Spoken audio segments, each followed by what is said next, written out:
All right, sounds good.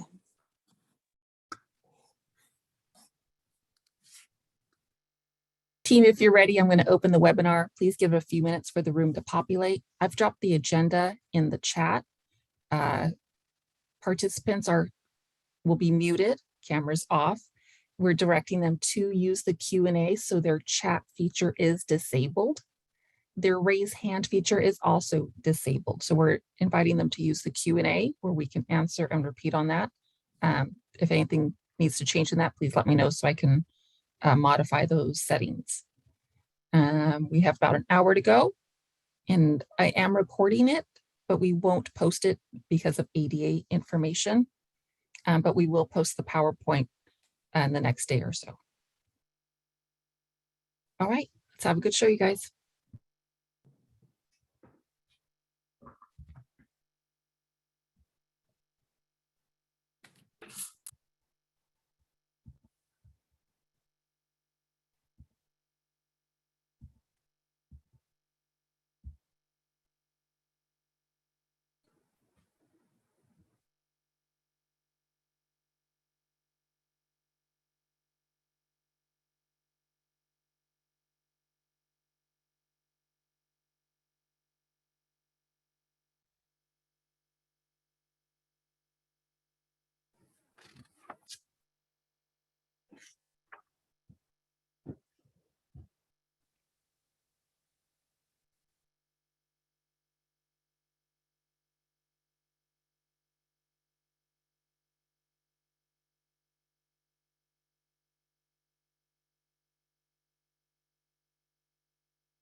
All right, so I think that we can go ahead and get started.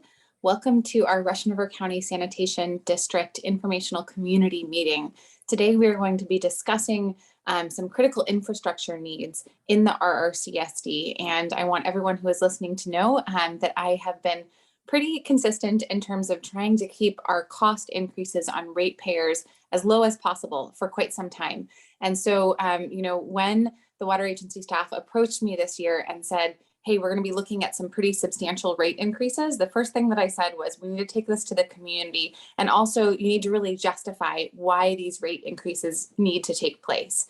So I did spend some time actually out on site at the plant, and they walked me through, the sort of increasing regulatory constraints that they're dealing with from the state of California, as well as the infrastructure investments that need to be made in order to meet that increasing state regulation. And so we are here today to talk about those needs and to share information with you about a proposed rate increase schedule. And this is a tough topic. I want to recognize that the cost of living is very high in Sonoma County right now, and a lot of folks are struggling, which is why I think it's really important to have this community conversation and to talk about really why we need to make some investments in this infrastructure. So without further ado, I'm going to go ahead and hand it over to David Royal, and we're going to be walking through a series of PowerPoint presentations to talk about some of the needs and kind of the current state of the plant out there. We will be accepting questions through the Q&A function, so please feel free to enter your question at any point. If it's an easy, simple question, we might address it in the course of the presentation. Otherwise, we will be having a separate time for Q&A opportunities at the end. And for anyone who is wondering, we will be posting the entirety of the PowerPoint in the next couple of days, and we can definitely send out a link via my email newsletter and social media once we have that done. So unless I'm missing anything, Barry, did I cover all of the bases on the meeting intro? I think you covered it, Director Hopkins. Thank you. Okay, perfect, wonderful. So I will go ahead and hand it over to David Royal to begin the presentation. Thank you so much, David, and thanks again also for the tour of the plant. Was it last month or the month before? I don't know, it's a blur. Thank you, Director Hopkins. We appreciated your time at the plant just to give you a chance to see a day in the life of the water agency and in the sewer district. I also want to thank everybody who took the time to join us this evening. We appreciate your presence. My name is David Royal. I'm the maintenance manager for Sonoma Water, and I will be joined this evening by Kent Gilfie. He's our deputy chief engineer, along with Lynn Roselli, who's our administrative services manager. The three of us, Andrea, you can go ahead and change it. The three of us will hopefully provide you with a lot of information that is useful to you. It will cover both an overview of the district, completed and proposed projects that we have slated for the district, as well as proposed budgets and rates. And as Director Hopkins noted, questions will be allowed at the end. Okay, go ahead, Andrea. So the Russian River County Sanitation District covers a service area of about 2,700 acres. And as you all are aware, the topography ranges wildly from being flat at the bottom of the canyon to steep slopes throughout. The plant became operational in 1983, at which time it was managed by the County of Sonoma. And then in 1995, Sonoma Water took over operations and maintenance of the sanitation district. The plant is designed to treat an average daily dry weather flow of 710,000 gallons a day. And as you know, in the wintertime, that number can increase dramatically. Right? Okay, part of the sanitation district is it covers the collection system, which brings raw wastewater to the treatment plant. This is composed of both gravity and force mains that pump raw sewage into the plant. There's about 45.4 miles of collection system. And throughout the course of a year, we will video up to 60,000 linear feet annually. This also includes cleaning practices. Our closed circuit TV help inform our maintenance needs and also allow us to identify any structural problems with the system. In 2016, we completed a sanitary sewer capacity assessment and a computer model of the collection system to help inform us of our needs. Next slide, please. So as you can see in yellow is the service area of the sanitation district. And the orange squares that you see marked LS represent 11 lift stations that we have scattered throughout the system. The purpose of these, as I mentioned before, is that due to the topography of the district, we can't get all the wastewater to the plant under gravity. And so we have to use the lift stations to pump the water through our collection system to the plant on Neely Road. Next slide, please. This is an overview of our treatment facility on Neely Road. You can see where it says Headworks. That's the entry point for wastewater into our treatment facility. And then from there, you'll see the aeration basins where we add oxygen to the wastewater. Then we have our secondary clarifiers, tertiary treatment filters, and finally our UV disinfection system that we use to treat any bacteria. Next slide, please. Also on the grounds, we have two holding ponds that have the combined 4.5 million gallon storage capacity. The green color you see there is duckweed, which loves wastewater holding ponds. So it does thrive in that environment. Next slide. So after we're done with our treatment operations, we use our irrigation system between May 15th and September 30th to dispose of the wastewater after it's been treated to tertiary standards. We use the white outlines that you see going through the treed area and the golf course are the irrigation lines that we distribute the water through. So we have 43 acres of the Northwood Golf Course that we utilize for this purpose, as well as the forested area to the north of the river. What this allows us to do is to have zero discharge into the river during the summer months. Next slide, please. So a few recent emergency repairs that we've had to work through in the last few years. The manhole repair at Main Lift on River Road, some of you may remember. This is right outside of our main lift station. And this problem rose Christmas Eve, and by January we had it repaired. The main line repair behind Safeway is one most of you probably don't know, since it was in a private property. That was completed in October. And then around Thanksgiving of last year, we had a force main break at the Guerneville lift station just outside of town. And that was repaired by December. And then the Orchard Avenue force main failure that occurred around the same time is still underway. We did the emergency repair in January, and we have a long-term fix slated for this spring and summer. So at this point, I'm going to hand you off to Kent Gilfie, who will talk about some of our infrastructure improvements. Great. Thanks, David. Appreciate that. We can go ahead and go to the first slide if we could. So I'll just be speaking of some of our older capital projects that we've completed in recent years, or not so recent years. 2004 be the oldest one we talk about here, but projects that we might still be paying out money on, like this project.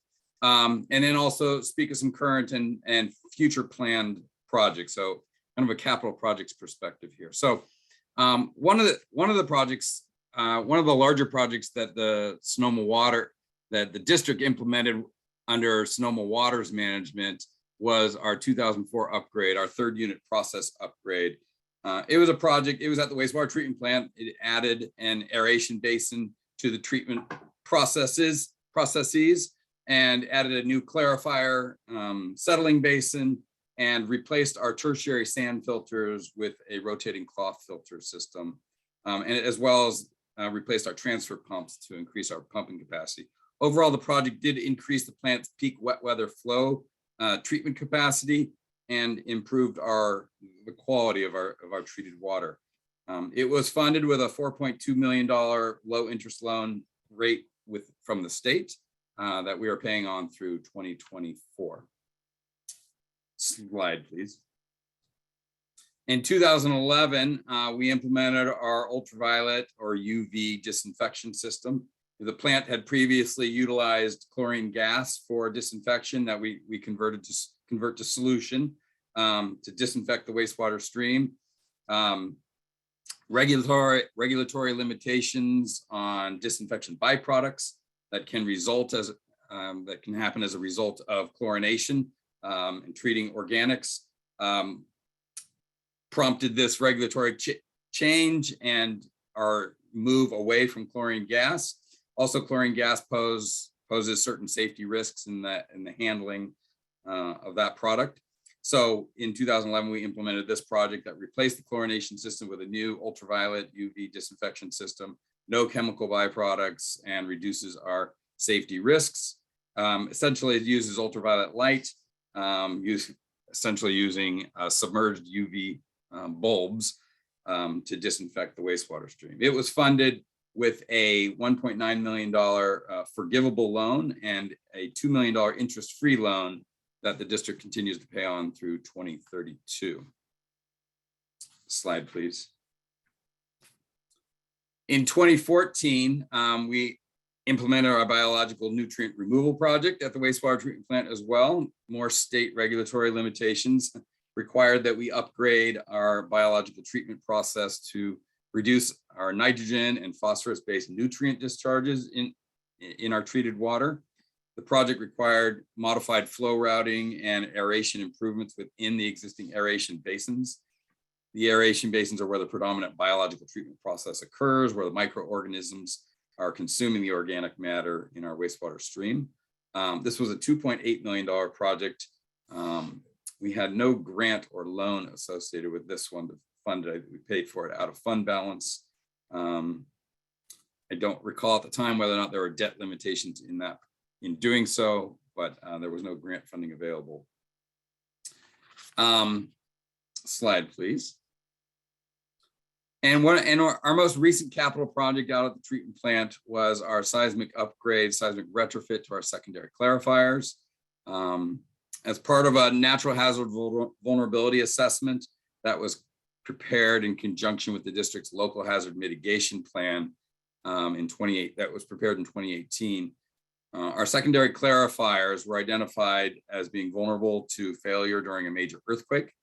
The clarifiers provide for the settling out of solid matter in the wastewater stream. It was actually the internal mechanisms, mechanical mechanisms of the basins that were vulnerable to damage from sloshing water following an earthquake or during an earthquake. Without functional clarifiers, your plant is obviously seriously impaired in its ability to treat wastewater to a productive level for public health and safety. So this project required the replacement of the internal mechanical elements of the basins and new foundations for those mechanical elements to meet applicable seismic design criteria, contemporary seismic guidance. It was a $3.1 million project. We did receive almost $2.3 million in a grant to help cover some of those costs from FEMA. So those are some of the projects, and that project was just completed this year. Most of the construction occurred in 2021, and it's gone operational in 2022. If we can move on the slide, please. So I'll talk just a little bit now about some of the projects. Those are projects we have implemented. Some of the projects that are on the books to be implemented. I'm going to focus primarily on ones that at least some portion of them are funded in our upcoming budget year, fiscal year 22-23. So one of those is our force main headworks and lift station upgrade project, wherein it's got those three key elements of our infrastructure. One, we'll be performing assessment and design and CEQA work related to a project that's it's going to replace or rehabilitate the district's force main between our main lift station and our treatment plant. That force main is as old as the district infrastructure is, and its metallic makeup does make it more vulnerable to corrosion than most of the rest of the collection system. One portion of it, in fact, during Vacation Beach, David kind of spoke to some of the repairs we've done, has suffered a couple of failures in recent years, including the one that David spoke about in December. Also, a second element of this will be looking at our headworks and assess the condition of our headworks at the treatment plant to identify any deficiencies and needed improvements to ensure service reliability. And similarly for our lift stations, David spoke of our 11 lift stations as part of the district's infrastructure. We'll be assessing those for deficiencies and needed improvements as well. So this project, it's quite an expensive project for the district. Luckily, it is being at this point wholly funded with grant funds through the state.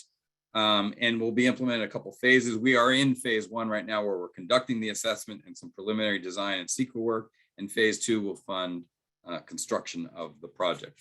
So at some level, the project is still being scoped as we do the assessment work, and details will be resolved as that assessment is completed and design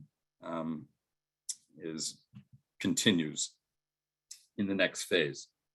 Okay, slide please. We also have a couple projects on electrical related projects. There's one of those is the electrical service connection to Vacation Beach lift station. There are some safety and reliability vulnerabilities to address with this project, some access to our junction boxes, some access to the electrical equipment at Vacation Beach during flooding events in particular, vulnerabilities to storm damage during storm and flood damage. And then there's some inadequate overcurrent and ground fault protection issues to address with this line. It's a 5 kV line that goes from a treatment plant to Vacation Beach. This project's going to replace this medium voltage feeder with a low voltage feeder that will deliver power to the lift station and allow for remote operation of the station from the treatment plant, which would certainly help during flood situations as well. Also, we have this electrical service replacement at 3 other lift stations.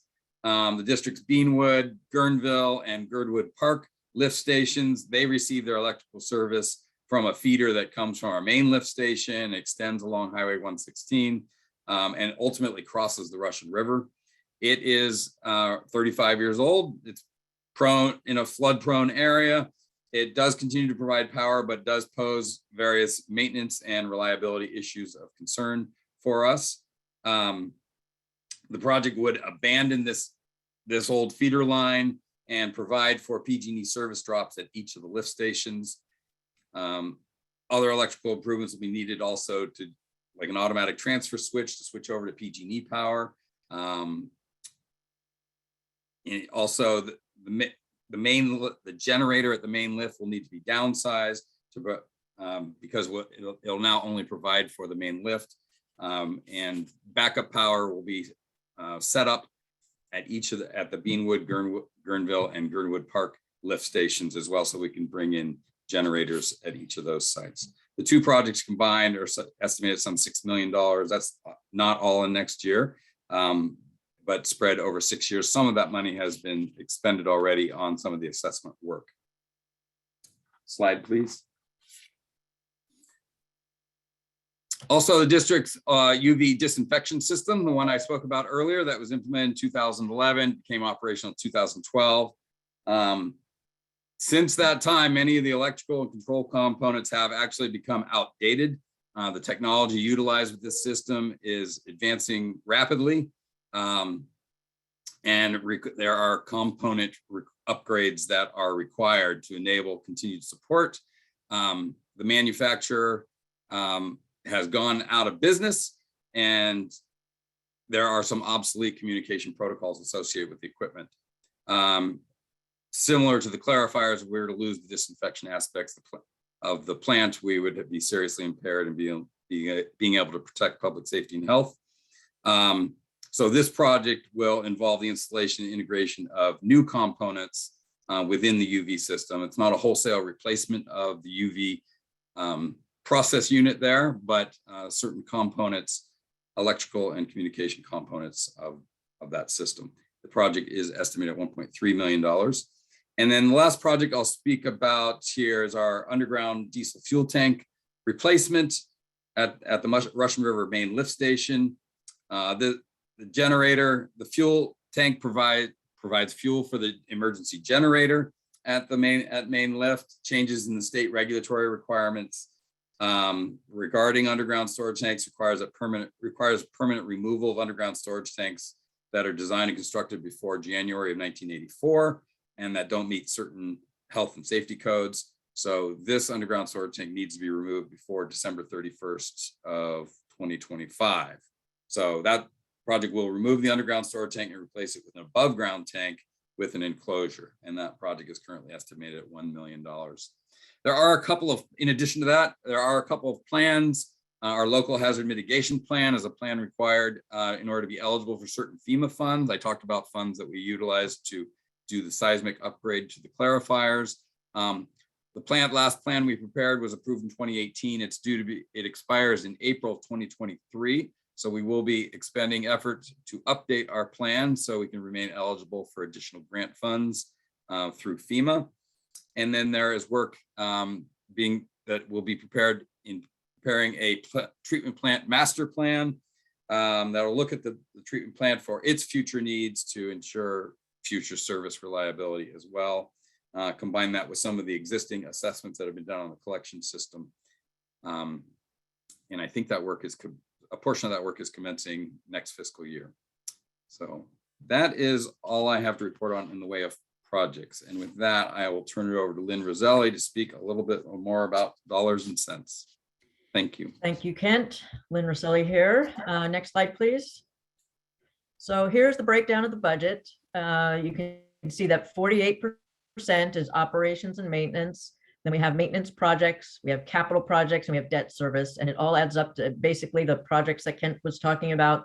The budget for next year is $9.5 million, and this is the distribution of the costs. Typically what we're finding is that we're getting grant funding mostly for capital projects. It's difficult to find any kind of grant funding for routine operations and maintenance. Next slide, please. And this is the revenues that come in. The sewer service charges make up 62%. So that is what the community pays for operations and maintenance of the district and capital projects and paying debt service. And then 38% is grant funding and other outside sources of funding to get to that 9.5 million in revenue to offset those expenditures. And so you can see here that the sewer service charges that we receive from the community are not sufficient to operate and maintain the system and meet all of the regulatory requirements. Next slide, please. So here are the proposed rates where we show here the 21-22 rate.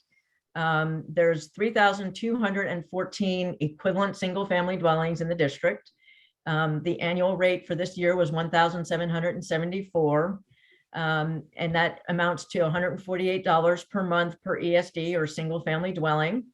And that's an increase of was an increase of $5.70. That rate increase was 4%. And our draft proposed fiscal year 22-23 rate is 1,932 per equivalent single family dwelling.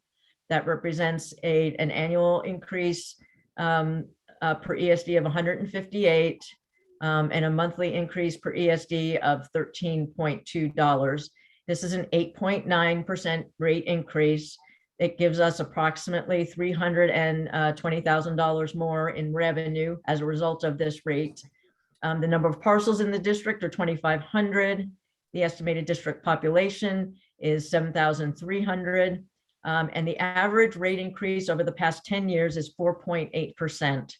And this, given the current conditions, the inflation rate that is over 7%, supply chain issues, and the significant infrastructure needs that are posed, the regulatory requirements, it has really become incumbent upon us to have a higher rate increase in order to operate and maintain the infrastructure and the county sanitation district. Next slide, please. So we wanted to give you a list of the grants and loans, the awards that have occurred over time. You can see here the different projects that were funded. They total 13.2 million in grant awards and another 6.1 million in loans that have funded a number of projects, the UV disinfection, a backup generator, the local hazard mitigation plan, and then some of the other projects that Kent mentioned in his presentation, the clarifier seismic retrofit, the third unit processes. And then, so it almost adds up to $20 million in outside funding that we have gotten for the Russian River County Sanitation District, and we plan to continue to pursue funding opportunities. Next slide, please. So we have a pending emergency force main replacement state grant for 2.4 million. And we are confident that we will be able to get that application awarded, and that will help significantly offset the cost to the ratepayers. And then we did apply for two projects under the American Rescue Plan Act, and those applications were denied, and those projects totaled 7.6 million. However, we will, as I mentioned, continue to pursue federal, state, local grant opportunities to help offset costs for all of the projects that are part of the need of upgrading the infrastructure at Russian River County Sanitation District. Next slide, please. So additional information is available in the newsletters. The newsletters were mailed out to our customers, to all of you, and they are chock full of information about the district and how we set the rates and the projects that we're doing and the budget and rate for next fiscal year, along with the Prop 218 notice. Next slide, please. And we always want to put out there the messaging to our community. Wipes clog pipes. Do not flush anything down that is shown on this slide that you're not meant to flush. It clogs the pipes, and it costs a significant amount of money to maintain the pipes and pumps. They clog them, and they have to be pulled and unclogged and put back in. And the less we have to do that, the more that we can save the community from having to pay for these types of incidents. Next slide, please. And wanted to mention that we also offer water use efficiency rebates to Russian River customers, and that is available on our website, sonomawater.org/RRCSD.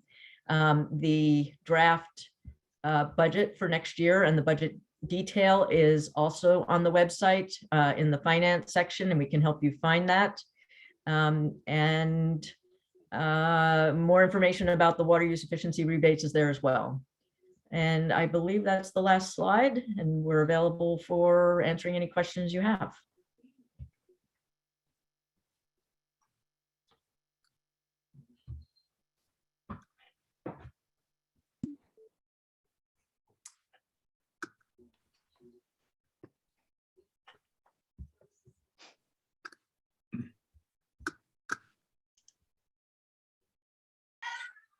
So I'm just looking in the Q&A, and it looks like a few of them were answered over the course of the presentation, but I do have a couple of questions that are still open. One is from Cynthia. My question has to do with future projections with regard to our present drought and the plant's storage and disposal needs. With less and less rain, the flow of the river has gone from low to extremely low. Whoops, now it just disappeared. Hang on one second, let me get that back up. The plant's allowed discharge into the Russian River is a very low percentage of the river's flow. As the river flow goes down, even during the winter months, how will your discharges be affected? What will you do with effluent you can't discharge since the plant also has very little storage? Who would like to answer that question? I'll go ahead and do that. This is George Lincoln. I am the operations engineer overseeing the Russian River County Sanitation District. This question, actually, the answer to it actually happened this year. We had low flows during the beginning of our discharge season, and the regional board had asked us if it might be possible for us to continue to irrigate the lands, not only at the disposal areas around the treatment plant, but at the Northwood Golf Course. So that is our expectation, that in future years when we have dry winters and the river is flowing low, that we would likely continue to discharge to the or irrigate the lands around the treatment plant, and that the Northwood Golf Course would also take additional waters. So it has been thought about, and you are correct in your question. Thank you very much for that. Next question. Headworks was, this is from Lloyd, Headworks was upgraded at the time of the UV project per my visit to site and tour. Why have we stated that there have been no repairs or upgrades since it was first built? I believe the statement is an error. Please clarify. And if you can still hear me. Yes. Yep, I can. So the Headworks, it hasn't been upgraded. There have been appurtenances to it. The spiral screens have been replaced due to their life. They just started to fail, and so we replaced those. And the interior of the Headworks has also been recoated to help prolong the life of the concrete itself. But part of this assessment is looking at what might have really reached its end of life, and what part of the concrete structure, let's say, has to be replaced, if anything. There's also looking at upgrading it to include a flow meter to see really what comes into the treatment plant versus what is going through the processes. So it's there have been some improvements made just because of mechanical failures due to the equipment that's there. But really the Headworks itself hasn't been upgraded.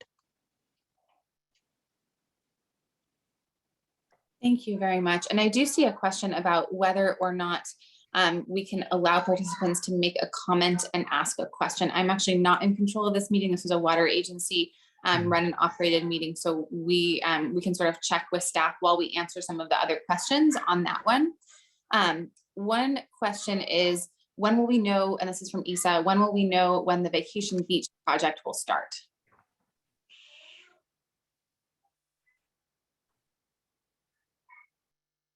I'm happy to try to address that question. I assume she's referring to the emergency repair. So currently we do have a consultant working on that design. They were going to try to wrap up here in the month of April. And I think our tentative plan at the moment is to initiate construction in May. I don't have a particular week at this point. George may have some clarification on that. We do think that construction is likely to potentially extend into a portion of June. George, do you have any clarification on that? That's as much as we have right now. Okay. I will say we do plan to follow up and have a public notice go out in addition to possibly a meet and greet at the Vacation Beach lift station. Thank you for that information. And Lloyd, I was able to confirm that we can unmute you and allow you to make a comment and ask a question, but I want to get through all of the written questions first, and then we can turn to anyone who would like to ask their question verbally. One of the questions, and this was from Mark, there were a couple of different questions that really got at, the sort of intense increase in prices really over the last 10 years. Future compounding 9 to 10% increases in future years necessary to fund repairs and improvements will dramatically increase the burden upon ratepayers. Can RRCSD prepare a long-term financial plan for our rates? And I want to say this is something that I am extremely committed to. And, I started the meeting saying I hate to increase rates because that's really true. And yet after seeing the needs and seeing honestly how hard staff is working to hold some of this together with pretty much duct tape and baling twine, I really do believe that we need to make investments into this system, but I don't want to just keep sort of pouring money in blindly, right? And so that's why the need, and this did come up in the staff presentation, is how can we have a plan that we can present to taxpayers to understand how we will get to a sustainable system that doesn't have these sharp increases, and particularly the 10%. And it was very, very alarming to many folks, myself included. I don't want to see those kinds of rates passed on to our ratepayers, and yet we're continuing to subsidize our RRCSD with general fund at an unsustainable rate. So what I really want to think about is what is the long-term future and vision of our RRCSD? There's a lot of conversations around wastewater right now, and there are actually federal dollars available specifically for wastewater investment projects. And so as we look at implementing the Russian River TMDL, does that bring about some opportunities for our RRCSD as well? What do we do with Monorio and Camp Meeker and some of these other communities that really struggle, honestly, to meet the criteria imposed by the regional water board in order to, address their failing septic system? So I am absolutely committed to the bigger picture conversation, and I really want to work with everyone. I also do want to throw out one offer, which is that I would like to, and we discussed this when I went on the tour with all of the fantastic staff at the plant, but host another tour where we actually do invite members of the public to, come and see firsthand some of this. And this is something that happens really on an annual basis, but I believe has been on hold since the pandemic. We are able to come out and tour the plant and see what some of the needs are. But I think it would be really helpful for folks to see, right? Particularly that electrical box. That was one of the things that kept me up at night after I saw that, right? Is that we've got some, situations where, in my opinion, we have unsound equipment that we really need to make investments in the long-term safety and longevity of the system. So, Mark, I really hear your question and your concern about the compounding increases over time. Is there anything that I missed from our water agency staff in terms of that planning effort? Do we have kind of a time? When will we sort of get at that long-term infrastructure investment planning? Because I think that is really important for the community. I can briefly answer that. We do have an internal process for a long-term financial plan, but we also are working on a master plan that will help better inform long-range financial planning. And it's the rates themselves are developed based on what it costs to operate, maintain the system, the capital cost, the debt service on any loans that we already have.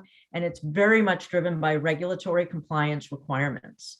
And so we're not intentionally trying to boost rates. We are trying to operate and maintain the system in a way that is financially sustainable.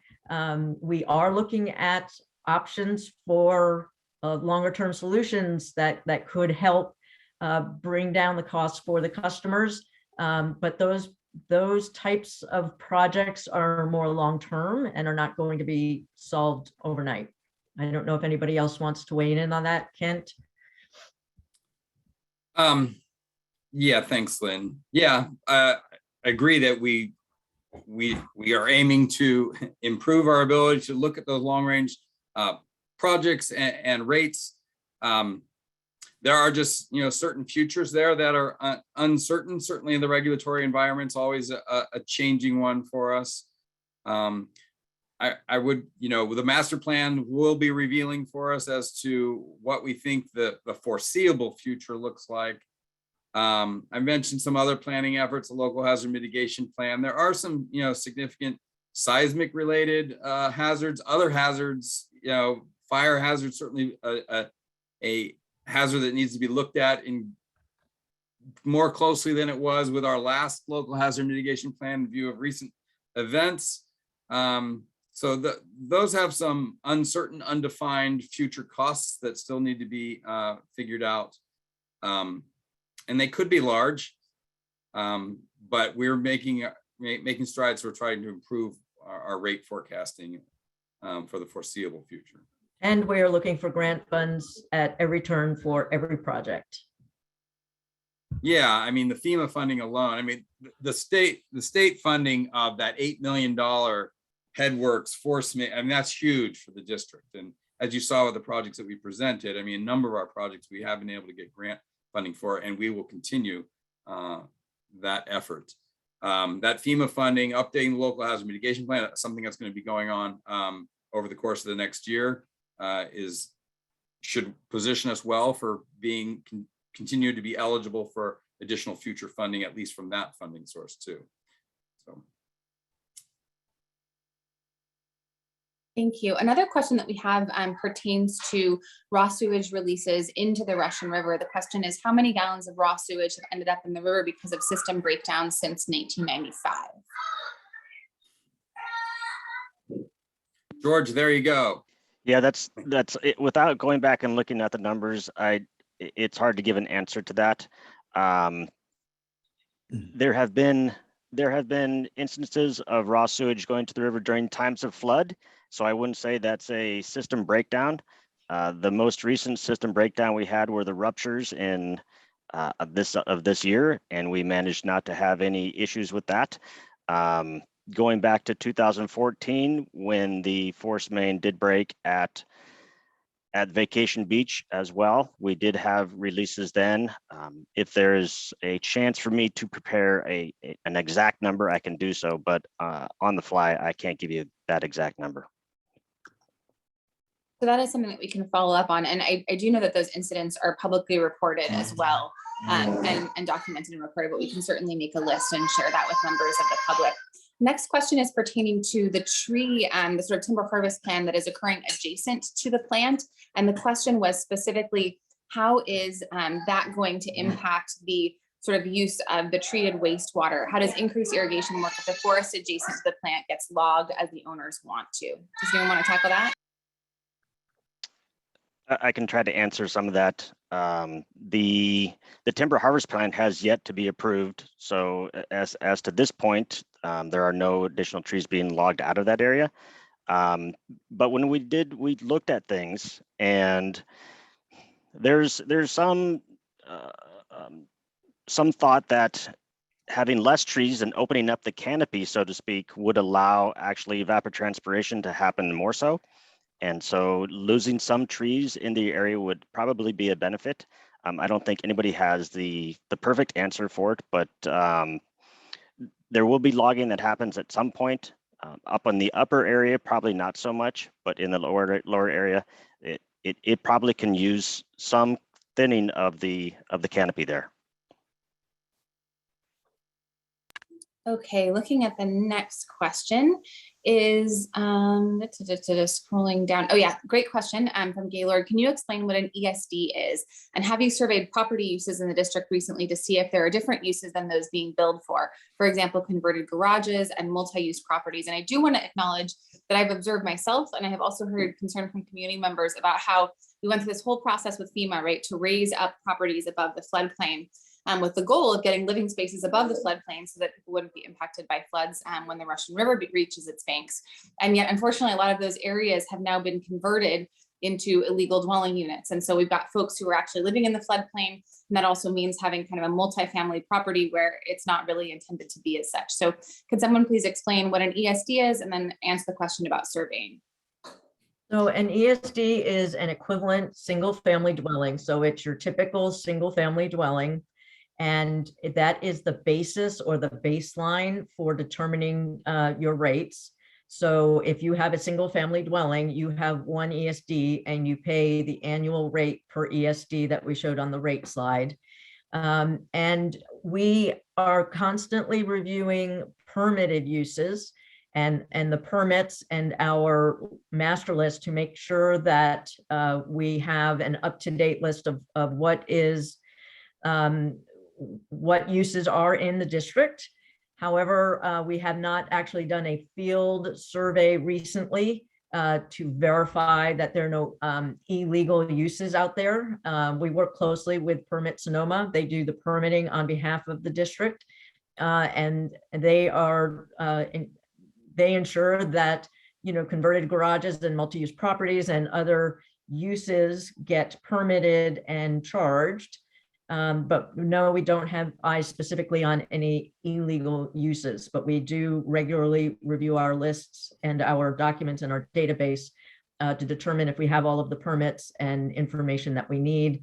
And we also get input from property owners that may know that there's an illegal use, and they tell us, and we investigate, and we're able to incorporate them into the billing system. And if I could just add a comment Sure. on that. Yeah, we recently got a phone call from someone. They weren't so much concerned about an illegal unit, but there was construction going on. And so we referred them to Permit Sonoma, to the code enforcement group. And it turns out that this was a project that could be done with a permit. And so the gentleman got a permit for the work and proceeded on. So as Lynn indicated, the public is a big help in finding some of these illegal units. And one thing I'd really like to stress is some of the water that enters our collection system during high flood events is through these illegal units. If they have a bathroom off their garage that isn't permitted, there's a reason. And so the toilet, the shower drains, anything that's below the 100-year floodplain is subject to take on the flood waters. And all of that water ends up at the treatment plant and has to be treated. So there's a real problem, not only with illegal units, but even if somebody just adds a bathroom in their garage, it can pose a problem. In addition, if there are yard drains or cleanouts that are tied to the sewer system, that water also ends up at the treatment plant. So it's definitely an issue and something we're on the lookout for all the time. Another question, sort of along similar lines, is are we allowing additional hookups to the system? And if so, how close are we to reaching capacity? So is this George, or I think, I don't know that there are any restrictions on new connections to the system. I don't know what the status is on capacity. Maybe George can speak to the capacity study that was done on the collection system and where we're at relative to the available capacity that had been identified back then. Is that something you're comfortable speaking to, George? Well, I think it's, I can. It's also relative to the proposed development that we've been discussing in other forums. The capacity of the collection system is fine. It's and additionally, the treatment capacity, current flows to the plant are on the order of 350,000 gallons a day, and the capacity of the treatment plant is rated at 710,000 gallons a day. So there is significant capacity still available at the treatment plant. And on collection system, I was referring to the modeling study. So there was a modeling study that was completed in 2016 on the capacity of the collection system. It looks at seeing if there are deficiencies noted based upon the projected growth in the area. And that study found that there were no deficiencies in the collection system relative to capacity.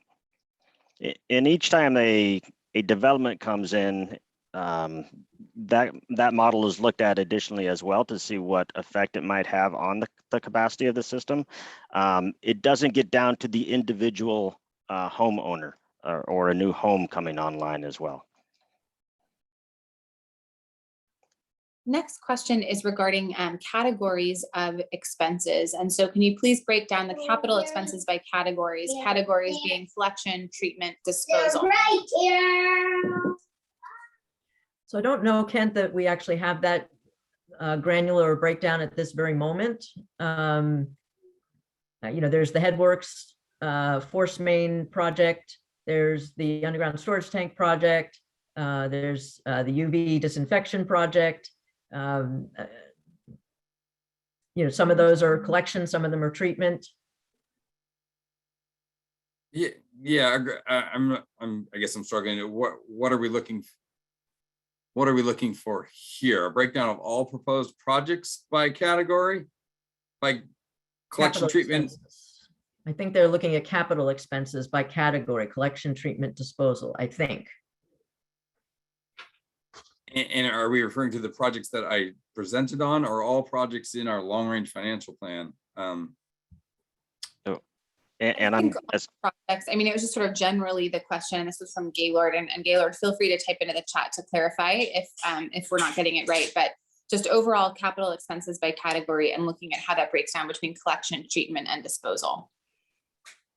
So we kind could of think certainly, way more from sort of the process standpoint, right? yeah, we could certainly provide that. Just that we just need to identify which projects we're referring to, and how far out. I think maybe that's something we can follow up with in responding on. And Great. I So would, it sounds like, go ahead. yeah, I would think that, I mean, just off the top of my head, I'm thinking that the majority of the costs are generally for treatment and improvements at the treatment plant. But then, you know, there's also the lift station improvements and the collection system improvements. So we'd have to get back to you on a breakdown. Yeah, I mean, even the projects that I presented on, I mean, the electrical projects, the force main, that's a lot of not treatment plant. That's a lot of out on the collection system. So.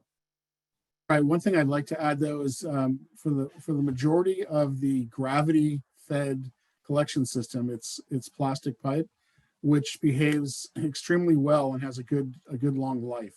So we're not looking at having to replace a lot of the gravity sections. Mainly in the collection system, it's the force mains, which are steel, along with the lift stations. And so that is really the lion's share of collection system work. So it sounds like we've got a couple things that we want to follow up on, both the sewage releases as well as this information of kind of trying to break it down between the sort of three segments of the process. Another question that I saw was with respect to water agency overhead and how that impacts the sort of obtaining loans for low income community project grants. So what impact does Sonoma County Water Agency overhead have on obtaining loans for low income community project grants? It doesn't have any impact on obtaining loans or grants for any project. No federal or state funding allows very much overhead to be part of the project. But we were able to apply for, you know, those construction grants are the biggest dollar figures, and we're able to get grant funding for construction of those large dollar projects. But our overhead may not be completely covered under the grant itself, but there's a significant portion of the project costs that are covered by the grants and the loans. But it does not impede us from actually getting the funding.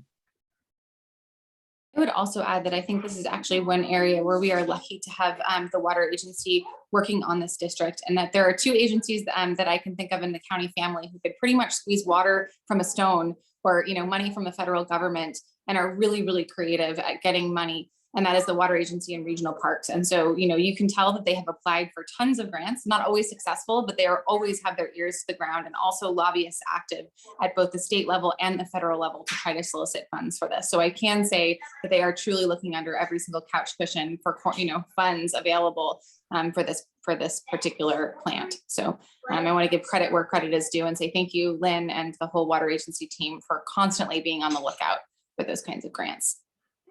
I did see one more question that popped up, and then maybe we can transition over to the verbal questions. And I do want to say that for verbal questions, I will do a 3-minute time limit, just to make sure that we have enough time, because I've now seen a few different comments, people wanting to ask their questions verbally. So question, can sewer rates be increased to new homeowners like property taxes currently are? Can you repeat that one? The question is, can you actually increase the rates to new homeowners like property taxes currently are? Sewer rates are set and we charge them by equivalent single family dwelling. So new properties, it would be based on the actual use on the property, not the value of the property itself, but the use. So if it's a single family dwelling, every single family dwelling pays the same annual sewer service charge. Anybody that comes on as a new customer pays a connection fee to connect to the sewer, and they also pay an annual sewer service charge. We cannot charge different rates for the same use. So all single family dwellings get charged the same. So we cannot subsidize one use for another use, if that makes sense. Lynn, those connection fees the connection fees for new connections do go up though, correct? That's correct. Okay, last question, and then we will head over to sort of the live Q&A, which is question, capacity. Wouldn't a condition of capacity be the ability to treat and operate the plant without unauthorized releases or fines from the Regional Water Quality Control Board? Maybe the plant has capacity, but if the system is failing and is in need of dire repairs resulting in significant rate increases, how can we add load to a failing system which is burdening the ratepayers right now? And before handing this over, because this is a great question to the engineers, I want to sort of explain my layman's understanding of this, right? And this is from seeing not just this district, but seeing sanitation districts all around West County, is that actually the fewer ratepayers you have, to absorb those cost increases and to make those big investments that we need to make, right? This is the classic Occidental problem. Occidental, highest rate in the county, and we think, close to sort of the highest rate in the state. And they just have hardly any people to absorb. So they actually had to shut down their plant because they couldn't comply, right, with state law. And, to the point of having to truck raw sewage all the way to Windsor. So we are working on a long-term pipeline project for that community, but it's very challenging to serve these smaller districts that have a limited ratepayer base. My other layman's understanding that I want to share is that basically we have plenty of capacity when the sun is shining and the river is within its banks. And even if we had fewer users of the system, fewer ESDs, we would still face challenges based on the way the system was designed when the system literally goes underwater. And so, it's also sort of, how this was designed in the first place. I think that I'm guessing that I can speak for the team when I say that this is not how it would be designed if it were designed today, right? There would have been different decisions that were made. And yet it was built when it was built, and those decisions were made. And that's obviously beyond our ability to go back and change those at this point in time. We have to work within the framework that we have and start planning for the future. So again, feel free to correct me or the technical experts if there's anything that I said that's wrong, and I'll hand it over to you for a little more clarity. Okay, I guess I'll just respond to a part of it, and George, feel free to fill in gaps. So I'm seeing here kind of a linkage in the question about capacity and almost condition. Maybe where it says maybe the plant has capacity, but the system is failing and in need of dire repairs. So those aren't exactly the same issues for us. I mean, I mentioned we've done a capacity study on the collection system. All our capacity study and planning for the future, we have a certain design event that we plan for. Typically for the various water sanitation districts we operate, that would be, I think it's George, correct me if I'm wrong, but I believe that's a 10-year design storm event that we look at the hydraulics, the hydraulic performance of the system to see how it's behaving, whether it has capacity to handle the design event. Russian River is, in its modeling and capacity study, has determined that it has got capacity for that event, as well as some room for additional anticipated planned growth or build out within the district. So in that sense, there's capacity. None of our sanitation districts, I would say, are designed to be able to handle the most extreme events. We operate the Sonoma Valley Sanitation District. If you get a very extreme event, it has its struggles in capacity. If you get a very extreme event, a 100-year event, there will be spills in that district, as would be the case in Russian River. So capacity is kind of centered around a certain design event.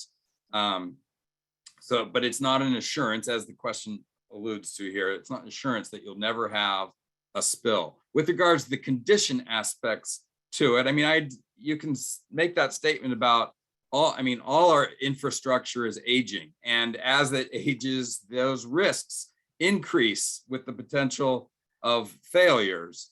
And we've not crossed the threshold of drawing a line saying, okay, when it gets this old or it reaches this level of risk, no longer can we allow people in, because you're incrementally you're incrementally increasing the load on the system. So I guess I'm just pointing out that I think there's a distinction there between capacity and condition. And generally we don't link the capacity directly to, the current physical condition of our system. George, is there anything there you'd like to enhance? No, Kent, I think between your comments and Director Hopkins' description as well, I think that was great. Thank you. The other thing that I just want to add is that I really appreciate that Kent brought up, 10-year events. And I think that one of the challenging things is I wish we only lived in a world of 10-year events right now, right? Since 2017, it just feels like we continue to have these kind of unprecedented events of, flood, fire, drought, all of these sorts of things that were probably not anticipated. Really, quite frankly, even 6 years ago, let alone when the system was built. And so as we move into an era that is potentially increasingly volatile as a result of climate change, we're going to have to start making those plans for the future, which gets us back to the need to invest in things like that plan, that really looks at the long-term future of the system. So with that, I don't see any more written questions. And so I would like to go ahead and shift to an opportunity to ask questions and make comments verbally. We're going to keep it to 3 minutes, and I don't think we have a fancy timer up, but I've got my iPhone, and it'll ring when you're out of time. So I believe it was Lloyd followed by Isa, and if Barry, if you're able to help them unmute, that would be fantastic.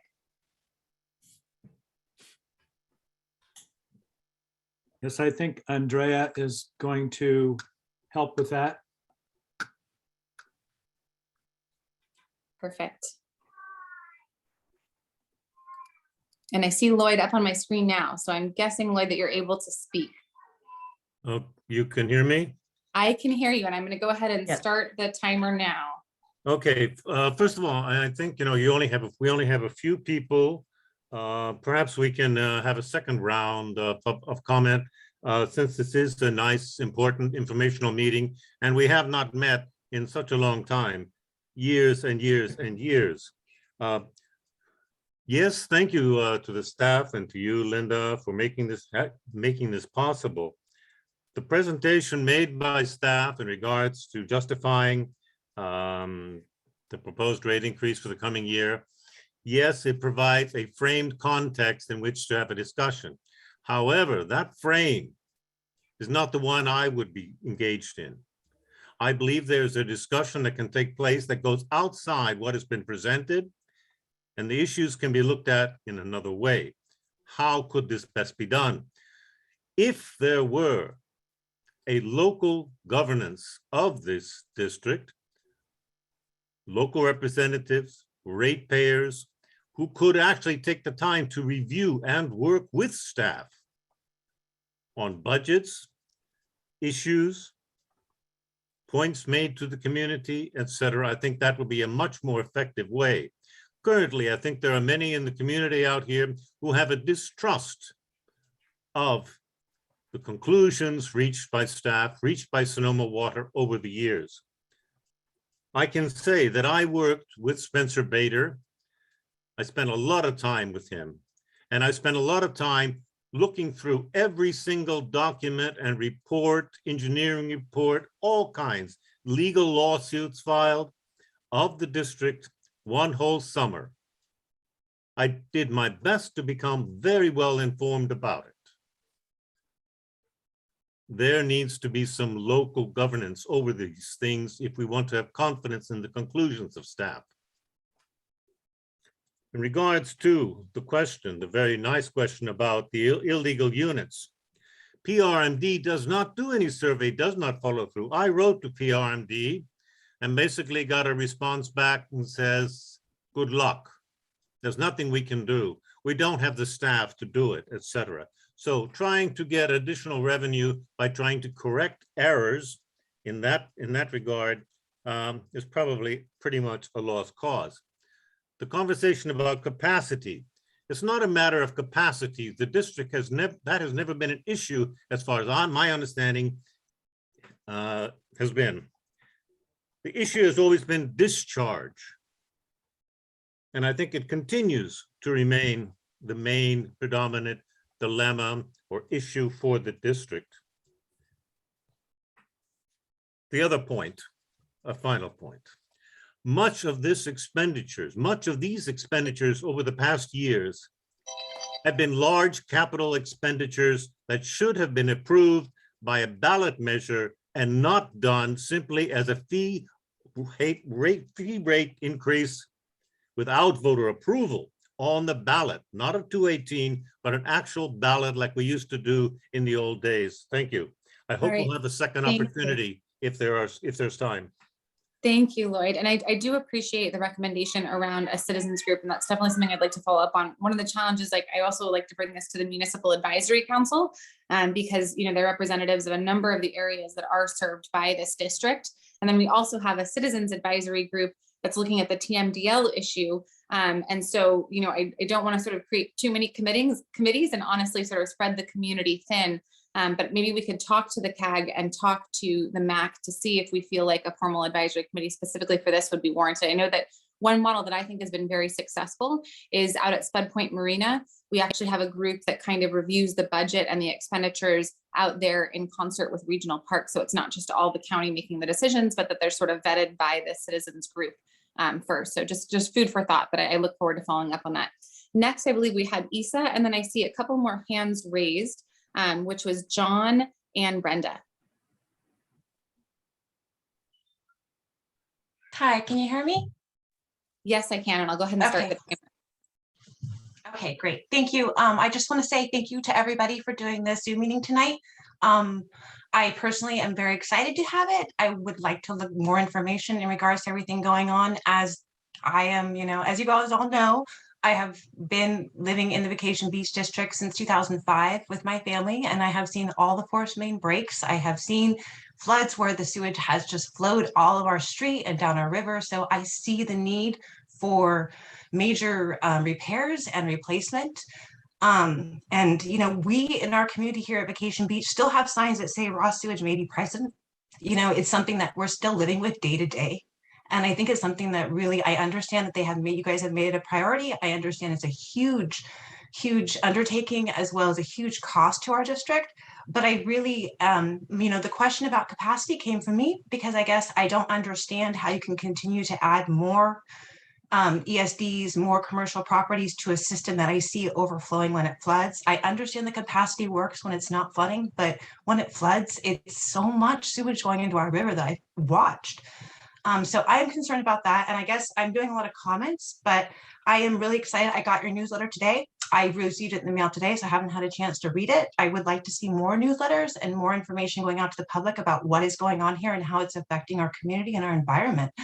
Because I know it's not just our little area, and so I guess my question is, or what my comment is that I want to say is that I just really want to see more information. I want to hear from the water agency to know what's going on or to understand a plan. Especially because it's really impacting our area and our community and, and our river and our environment. So I guess my main question to the water agency is, when do we stop seeing raw sewage maybe present in our Vacation Beach area? When do we know that this patch that's happened is going to be a final fix? And I just really hope that we have a plan going into the future, a master plan of what we're going to do with the sewage system.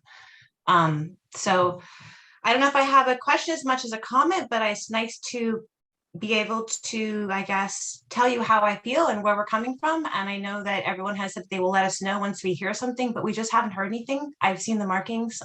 Also, there's a lot of rumors in our community about a bridge, and we currently have a sewage line, I believe, that goes under the river. So we're trying to understand what the next step is. That I see that you guys keep, you're out here trying to figure it all out.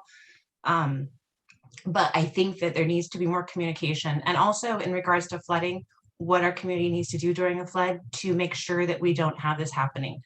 I'm not seeing that communication out there from the water agency. When we have a major force main break, the whole town needs to know they should probably stop using water, not just the people that live near next to the force main break. I think there needs to be some sort of notification. And I've been saying this since 2019, when I really saw a lot of sewage coming up. I understand my 3 minutes are up, so I just want to say thanks again for doing this presentation and letting me speak. Thank you so much for your comments, Isa. And I believe Elise has an answer on sort of the bridge and the communications piece. Hi, Isa. In terms of the bridge at Vacation Beach, Transportation and Public Works has been doing a study, and that study was just recently completed. I actually just sent a message to Linda this afternoon saying, when should we schedule a meeting with the Vacation Beach community in order to go over the possible designs for that bridge. I know that one of the big issues there is to maintain an evacuation route for the Vacation Beach folks during fire season. You note that in the last few years, we have had that kept open as long as it has been dry enough to do so. So that issue is being handled. In terms of the communications, we send out newsletters probably every other week, and we present to the Vacation Beach community fairly regularly as well. So I want to make sure you're looped into that, and I will send you an email with the link, because that newsletter that went out about the wastewater went out on Friday. If you just received it, obviously you're not in the subscriber base or something. So let's connect on that to make sure you do get our regular communications. I'm guessing Isa was referring to the physical letter that was mailed out by the water agency. Do you think that's what, did that just go out? Was that, because I know there's sort of a physical packet with the Prop 218 information, as well as the other information that was shared. Do you think that's maybe what she was referring to? And I don't know if Isa, if you could maybe answer that in the Q&A, or if anyone knows when that communication went out.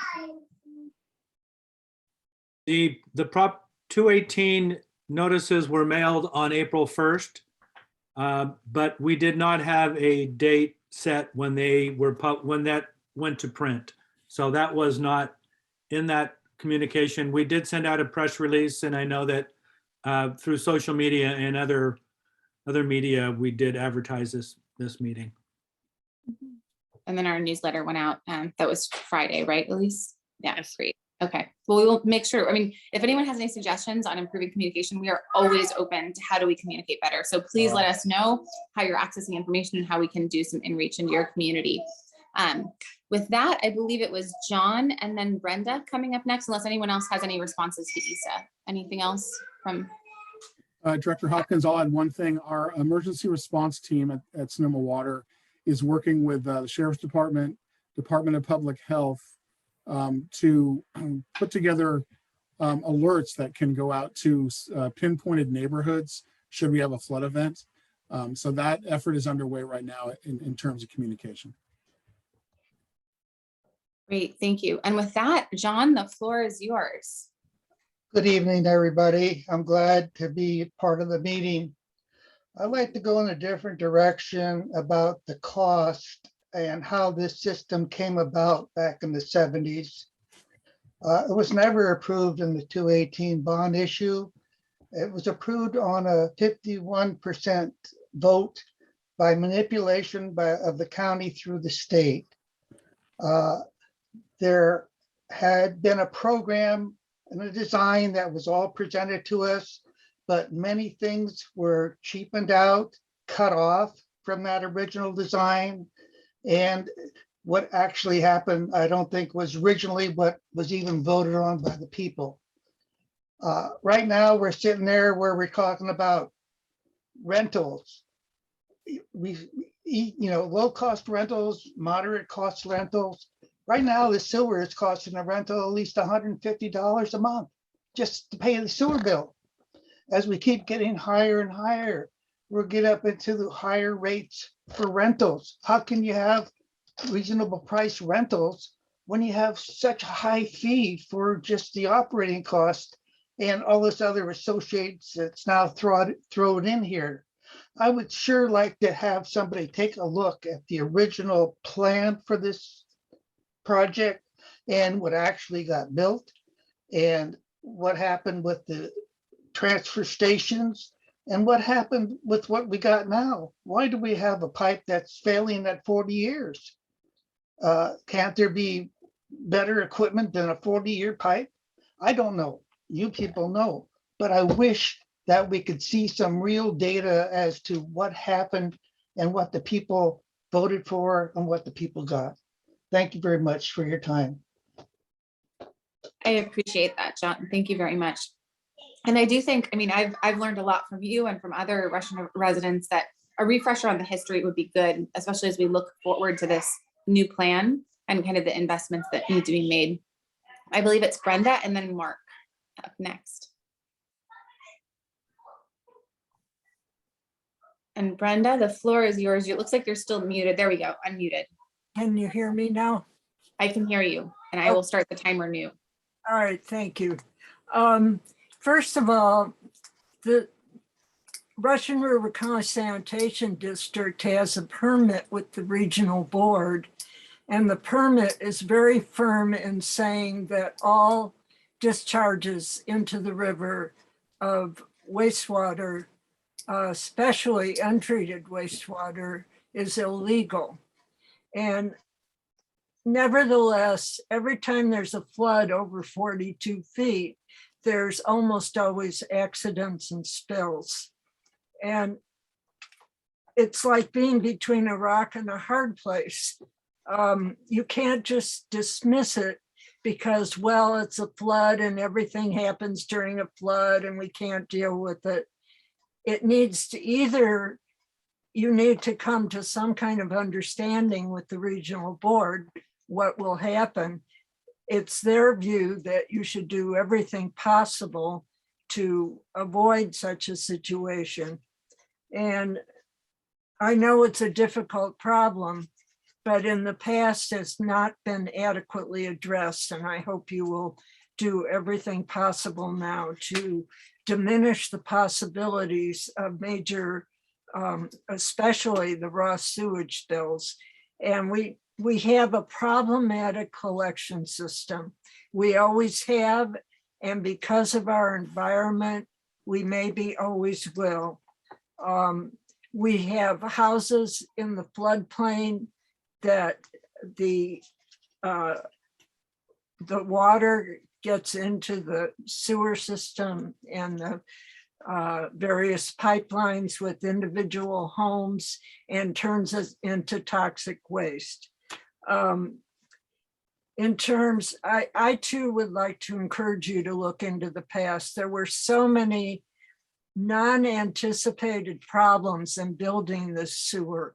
We have fragile, weak soils that were caving in on one another. We have narrow roads where the water and sewer lines cannot be kept separated, which is a very important issue. And I was told if you were to add sewage from Monterey, that many of the roads there simply could not accommodate water and sewer lines, kept a distance from each other. There were many underground tree stumps that had to be removed that cost about $1 million to take them out after all the construction started. There were just many problems. Every time they tried to build a pipeline or fix a pipeline in our area, they ran into huge unexpected problems that resulted in very high costs to the system. And there are probably zillions of environmental impacts that we're often not even aware of, that become apparent once you start turning the ground over. And I just want people to be very conscious of this when you contemplate adding 1,500, possibly 1,500 new hookups from Monterey and Villa Grande to the wastewater, to our Russian River County Sanitation District. Thank you, Brenda. We do need to wrap up because we do have at least a couple more questions still to go. So thank you very, very much. And I look forward to following up on some of that. Agree on the history, and want to be clear that, you know, we will have a conversation around Monterey. There are a lot of different possibilities, not all of which involve hooking up to this district. So definitely stay tuned and look forward to engaging with you on that issue.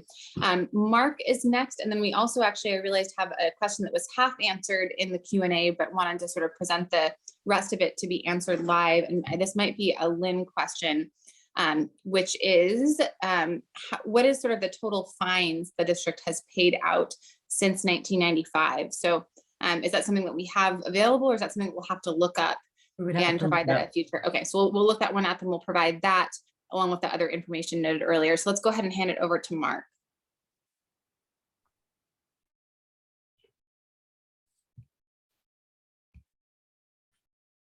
Mark, the floor is yours. You look like you're on mute. Let me see if I can hear you. Perfect. And it's great to see your face. Hi. Oh, thank you. I just wanted to change. I wanted to say I asked the capacity question because I think that staff might want to change their perspective of the health of our system, because I don't think my question was completely answered.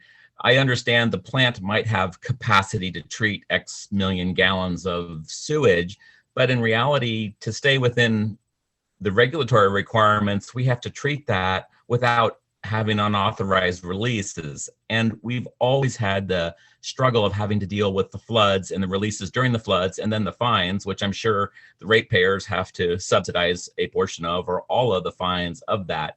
There's not much we can do about that. But to say that we still have capacity when recently we had a failure on Highway 116 near Riverside Drive, we had the failure at Thanksgiving, we had a failure at Christmas, and then I just learned we had something happen behind Safeway. All of those failures occurred without the benefit of a flood impact. So our system is, my term, because I'm simplistic, is it's failing without unusual demand or a natural disaster. And I think that reinforces that we do have a problem and we do need to work on it. But like wanting to go to Disneyland in your car that has one bald tire and one headlight, no wipers, it wouldn't be what you would choose to go. You might make it, but in all reality, that's kind of what our system's like. It's failing without having a disaster. So let's not reference the flood as being the problem. And the timing of Thanksgiving and Christmas having two somewhat catastrophic failures that resulted in requests for ratepayers and residents not to contribute unnecessarily to the system make me think that load helps exacerbate pipe failures. And so if load is a driving factor, like a flood is, to failure, we should be cautious about adding load to a system until we get it under control, and then minimize the risk of unauthorized releases, and especially minimize the risk of a fine by an outside agency, so we can then invest those monies we would spend on fines on system improvements to prevent the very thing that we're having to deal with. And so I don't want to be critical. I don't have criticism. I just think I would like staff to change their perspective and not say we have capacity when we can't live within the permit requirements of operating our system. That was my contribution. Thank you. Thank you, Mark. I really appreciate those comments, and definitely worthy of consideration. And I do think that your metaphor was apt, you know, sort of the duct tape and baling twine, you know, bald tire and one windshield wiper. And I think that that's really why staff has so overwhelmingly advocated for better investments in the system to try to avoid that. So we'll have to figure out a way to get maybe not to Disneyland, but at least to Anaheim, or I don't know what the sort of stop in the Central Valley somewhere between here and there. So with that, I do not see any other hands that are raised.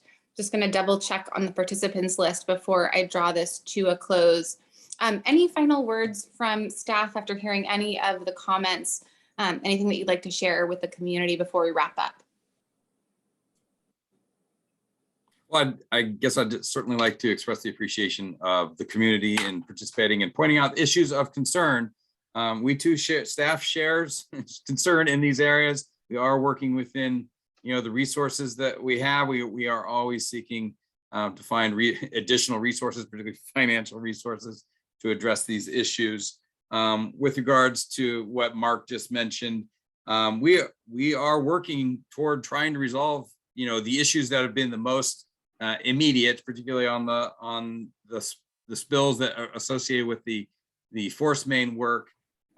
We mentioned a very large project the state is helping to support and fund, and that we're doing the assessment work right now. The emergency repair work is in the very near term going to be completed. And the bigger picture there of dealing with the force main from the main lift to the treatment plant is also being looked at as an active design project. And we are even talking with the state about them potentially funding additional work to cover all of our pipes that have it's those pipes that have metallic elements to them that are particularly susceptible to corrosion and propose one of our larger vulnerabilities in the collection system. So we share your concern with those issues, and we are trying to diligently address them. Thank you so much. And I would just like to say thank you so much to staff for staying through this meeting in the evening, and not just that, but for the work that you do each and every day.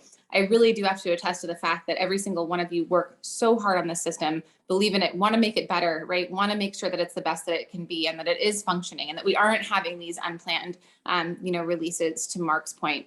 And we just need to make sure that we're able to marshal the resources and the vision and the sort of planning for the future in order to achieve those goals. But I can also assure you, if you haven't been out to visit the plant, that these are not government employees who are sitting in a corner suite with fancy furniture, sipping a Mai Tai on their breaks. It is, really, the system is old, right? There's water stains on the ceiling, and, the lab kind of looks like it was built in the James Bond era. I think, several James Bonds ago, I suppose. And so, everyone is working very hard, and we are definitely constantly pinching pennies and trying to make dollars stretch further and trying to leverage those state and federal funds. So thank you to the water agency staff for putting on this meeting tonight. And thank you to all of the members of the community who have been paying attention, following local government for decades, caring about the river, caring about this system. And I really look forward to working with all of you to kind of continue this conversation into the future. As I promise, this will not be the last meeting on this subject. So thank you all and have a great night. Take care, everybody.